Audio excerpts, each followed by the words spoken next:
You speak as if from a distant dream. Come with me. You are the true queen, Rhaenyra. She is my queen.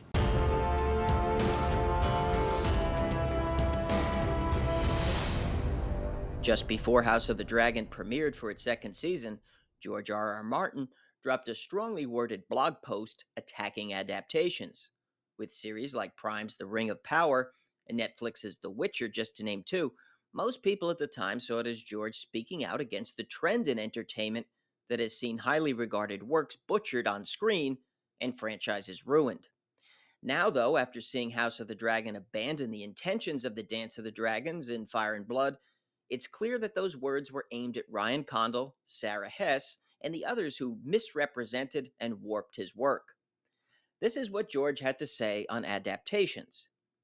No matter how major a writer is, no matter how great the book, there always seems to be someone on hand who thinks he can do better, eager to take the story and improve on it. The book is the book. The film is the film, they will tell you, as if they're saying something profound. Then they make the story their own. They never make it better, though. 999 times out of 1,000, they make it worse. Martin, though, didn't stop there. In a blog post following the premiere of House of the Dragon, he had this to say about the blood and cheese scene, which was changed greatly from the book by Condal, cutting out one of Aegon's sons, Maelor. Well, there's a lot to be said about that, but this is not the place for me to say it.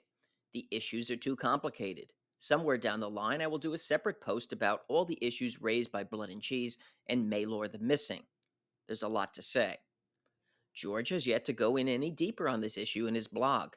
He walks a very thin line, though, too, because he has a relationship with HBO, so there's just so far he can go while he's still working on bringing other stories from his world into TV series. But it didn't stop him from casting additional shade in another blog post where he discussed his summer trip of approximately 1 month to the United Kingdom. In this trip, he was planning on going to see the actors on the set of the new series, A Knight of the Seven Kingdoms, attending Worldcon, and meeting with the creative talent of the stage play The Iron Throne in London, just to name a few.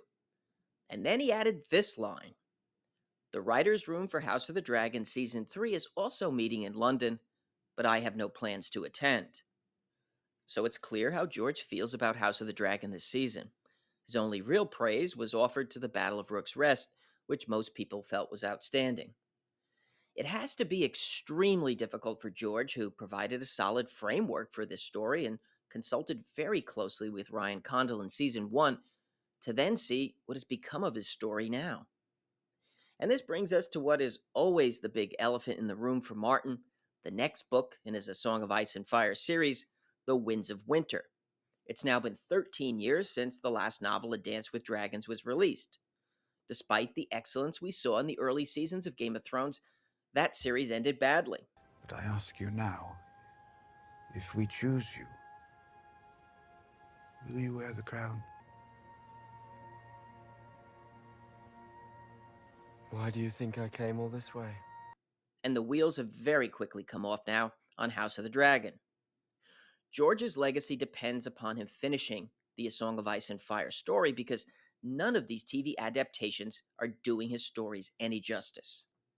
Martin is understandably thrilled that HBO wants to bring so much of his world to the screen. George has even committed to being the head writer for the upcoming A Knight of the Seven Kingdoms series, which will air in early 2025, and I'm sure we'll see high quality there that will match the early seasons of Game of Thrones. But even if A Knight of the Seven Kingdoms is critically acclaimed, it's extremely important now for George to just finish those novels.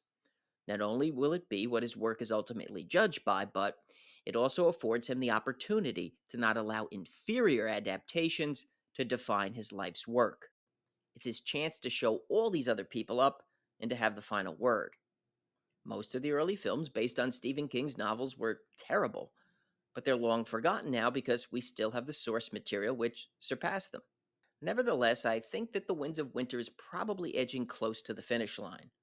It might be wishful thinking, but the way he describes the release schedule for his books, with The Winds of Winter ahead of the novellas he needs to complete for the A Knight of the Seven Kingdoms series, gives reason for hope, but It's hard to say with George. We've all been down this road many times, and not until he announces that the manuscript is on the way to the publisher will we really believe it. But that still leaves him one novel away from completing A Song of Ice and Fire. And the collapse of House of the Dragon after a strong first season shows how mercurial success can be when it's placed in the hands of others that don't understand or give a damn about your work.